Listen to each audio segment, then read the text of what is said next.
the person behind Zainabu? From the island of Jamaica, deep country, the cockpit country, Golden in New York. I even waited on Diana Ross and her little daughter Tracy. That's when I realized, hey, someone really likes my stuff. And when he called me back for that show, I said, I've made it. He calls me and we go online FaceTime and we design the jewelry together. Hi, this is Steph C here again, sitting here with Marjorie Hollingshead.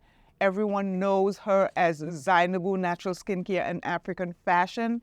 We're sitting here today because we have to know what's going on in the community. We're getting a taste of Kenya here, and I wanna let everyone know the creative person behind Zainabu Fashions. So Marjorie Hollingshead. I got her name messed up, so I have to be mindful. It's Hollingshead, not Hollingsworth. Okay. So my dear, my guest today is none other than the beautiful and talented Marjorie Hollingshead, known to most as Zainabu, right? So, hello Marjorie, how are you? Oh, I'm fine. How's the day treating you so far? Very good. Very good. So, Always very good at Zainabu. always very good at Zainabu. That's really good, right?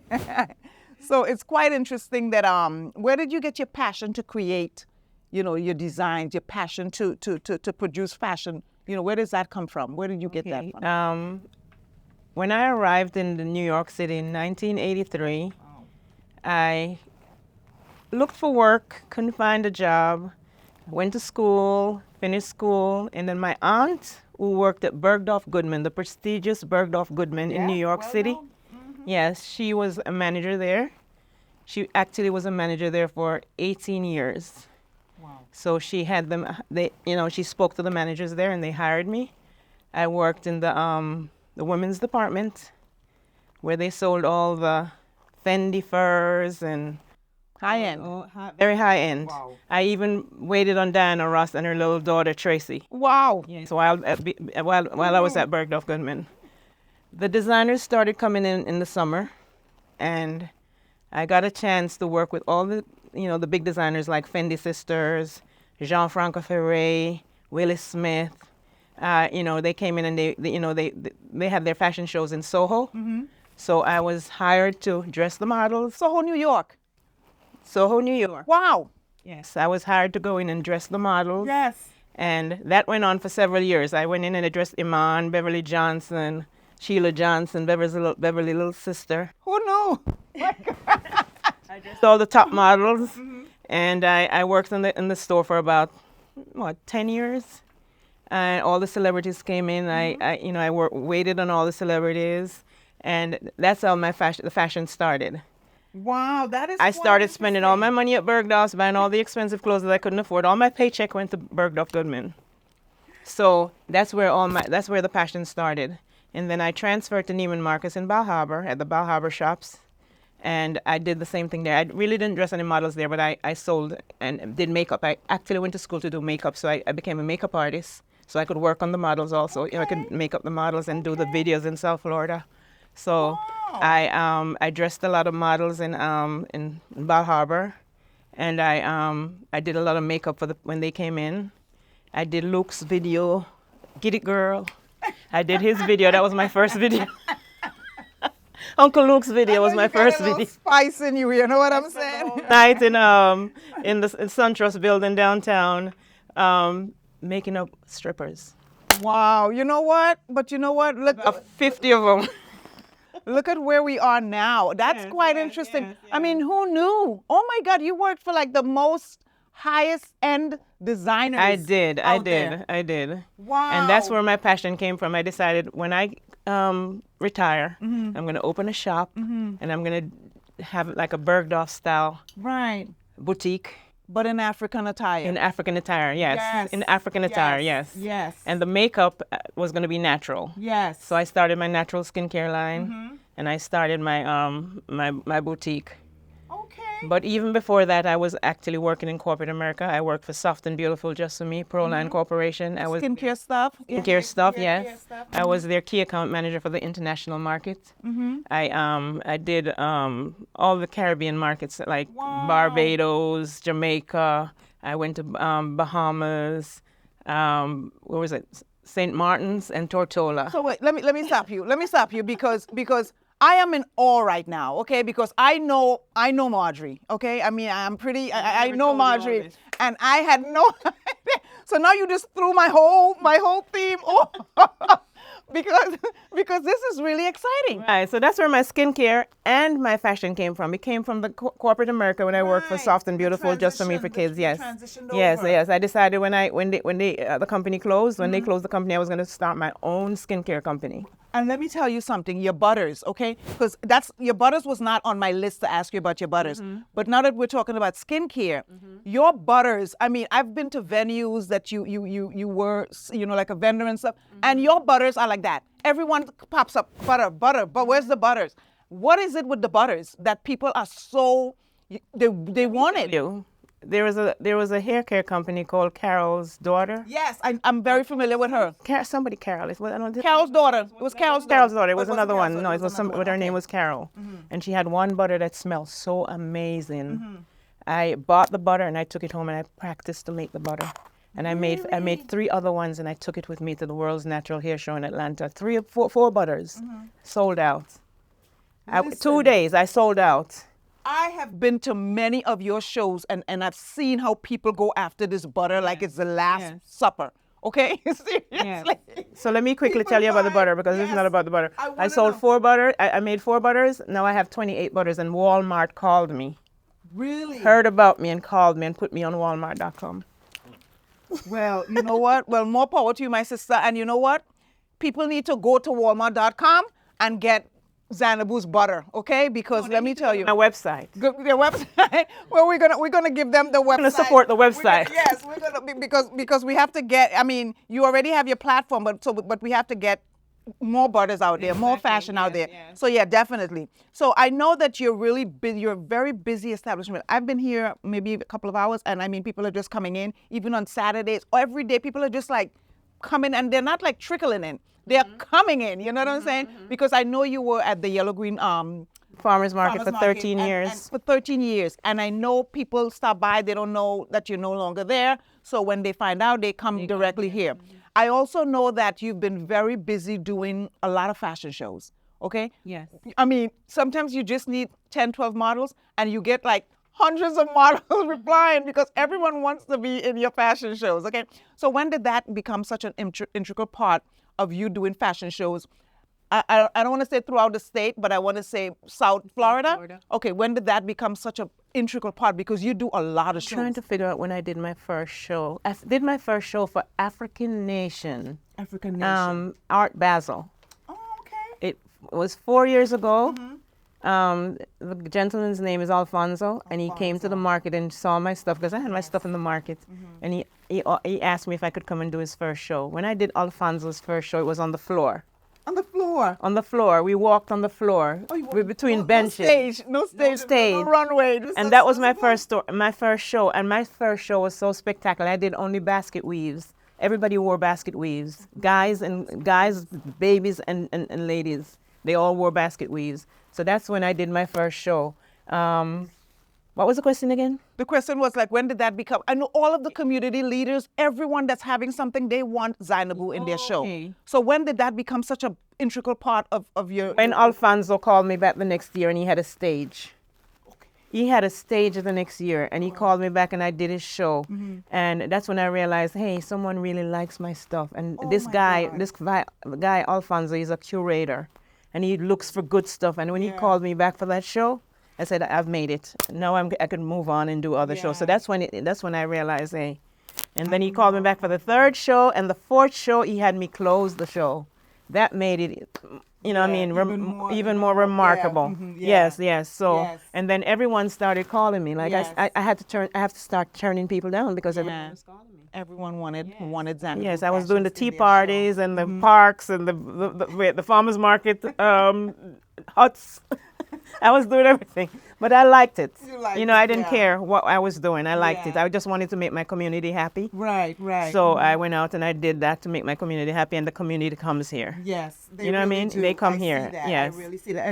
And you touch on everything because I know you do the cancer. You have. I do the cancer. Yes. Cancer stuff. The ladies come out that went through the cancer, and you have them in your show. And you know what I like about Zainabu Fashions? you don't discriminate.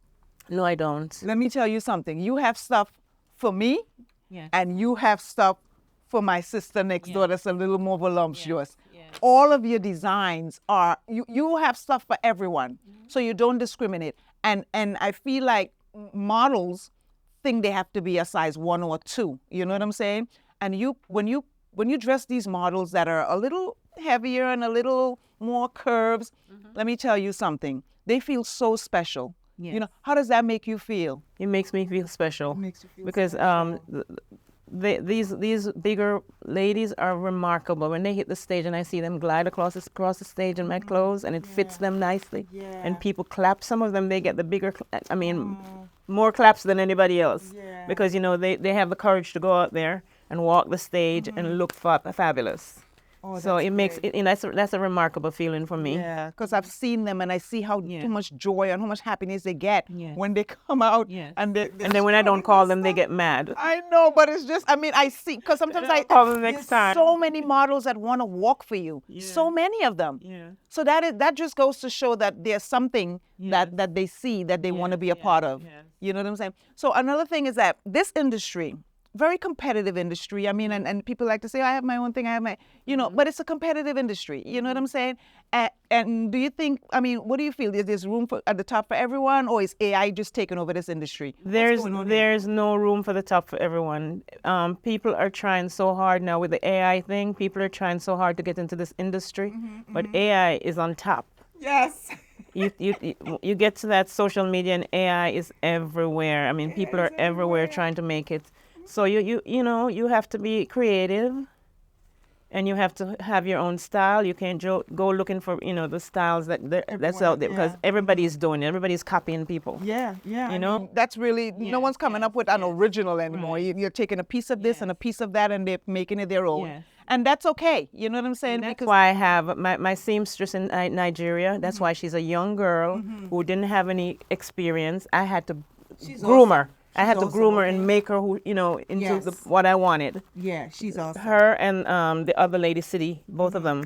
I had to groom them and make them what I wanted them to be. Right. You know what I mean?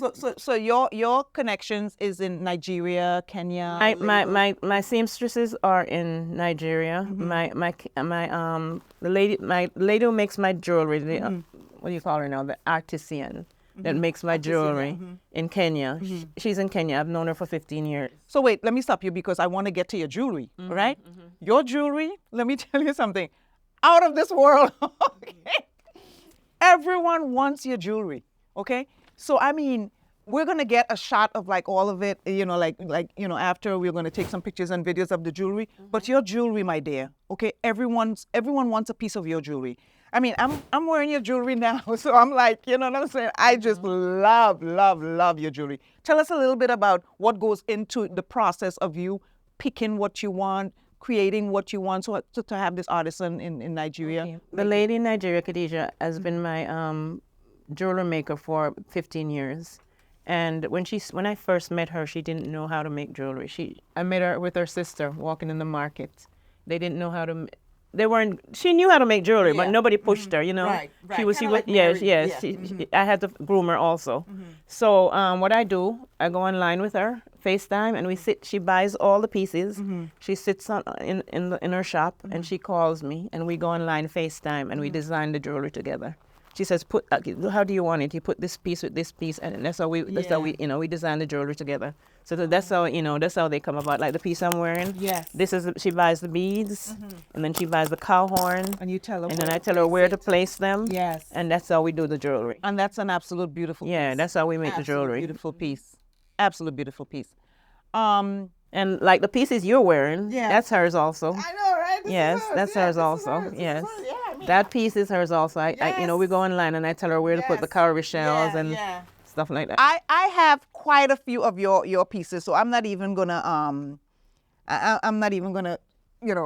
shy away from it because I have a lot of your pieces. You know what I'm saying? Yes. So what do you want people to know that they don't know about the person behind Zainabu? What do you want people to know that they don't really know? They just see you on the runway and they come in and they see nice stuff and they purchase it, but they don't the person behind Zainabu. What do you want people to know about you? Well, I am from the island of Jamaica, from the country.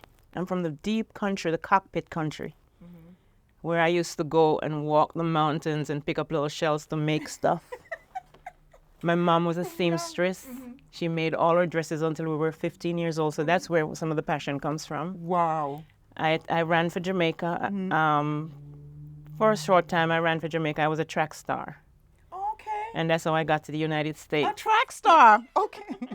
That explains the tenacity and that you have to do this. Every time I'm looking for you, you're somewhere running around somewhere. So that explains the tenacity. So I left Jamaica and went to the United States. I went to school in New York. I didn't finish college because that's not what I wanted to do. That's okay. My sister's an attorney. This one worked for the government, but I wanted to be in fashion. So I went to school to learn makeup artistry, and then I started my journey with fashion, and here I am today. I'm a very humble person. I'm not boastful. I love to help young people. My goal is to help young people, to show them the creativity in the art in the African fashion world. That's my goal. That's your goal. Yes. So tell us what's next for you. I know you have so much coming up, stuff that you're working on. I know you. So tell the audience what's coming up. What's next for you? What's coming I up? just started a Jamaican fashion line with the Jamaican colors and the Rasta colors. So my pieces are being made in Nigeria right now. I just received some. I have bags made in Burkina Faso from leather with the Jamaican flag and the Rasta colors and the cowrie shells. Those are they came and they went back. They went back to They went, back because of the because of the tariffs. They went back, but they're coming back. Yeah. So and then I have earrings. The earrings, like what you're wearing. Yeah. Okay, I have those made in red, green, and gold, and the Jamaican colors. Those are coming. Those are being made right now. Right. And a couple of other unique pieces that are red, green, and gold and Jamaican colors. So that's what I'm working on right now. I really want to get that in for Art Basel this year. Right. But I know people see. Can I get one of those? Those on the table right there, please? Just one of those. Yeah, just one. Just one is fine. Yeah. I know people see. This is just one item that I'm picking up now, and this is one of the basket earrings. They come in like all different colors, different sizes and shapes. And let me tell you something. People see it and they think it's so heavy. This is like paper, okay? And they're in all colors, and I mean they blend in with everything you can think. How gorgeous is this? Yes, and we have those from two different countries. We have some from Rwanda. The Rwanda ones are made into little baskets, and these are half baskets, and these are from Nigeria. They're beautiful. And Yeah. I'm looking at the table, and it's lit up. It's like you have mustard, yellow, green, purple. It's made from raffia. Oh, it's from a raffia. raffia. Okay, it's a raffia. Yeah, I love raffia. Okay, I really love that material. This is so light. It's so, oh my God, it's beautiful. I have to get 2 pieces before I leave here. I know you try to like save your new pieces for shows. Yes, for the fashion shows, but yeah, I know, I'm getting more. So what else do you have coming up? What events do you have coming up that people can look forward to? Or are you ready to put it out there? I mean, I'm not sure, because, I have an annual event called the Essence of Beauty Cultural Women's Hair and Wellness Expo. Okay. And this is an event that I've done for several years, and this year I'll be doing it in November at the Souvenir Park in Plantation. Yes, so that's my next event. Can you say that again for them? Souvenir Park, and that's it. Souvenir Park Auditorium. Okay. And what's the name of it? It's the Essence of Beauty Women's Cultural Hair and Wellness Expo 2026. All right. Now this is coming up. So listen to me. This is going to be a big event. You've done this before, and it's been a wipeout. It's been a wipeout because it's big. Yeah. So there's vendors that are there, vendors from all over the state. The hair care companies. We bring in African Pride. We bring in Brother Brothers. We bring in Jay Strickland that does Bloom Magic and Nadinola. So we have all those companies coming in to be a part of the event. Okay. Yeah. All right. So that's something to look forward to. That's big. That's really big. So what else do you need us to know about Zainabu that we don't already know? I mean, wait. Let me just say this. I have to say, I have so many pieces from Zainabu, okay?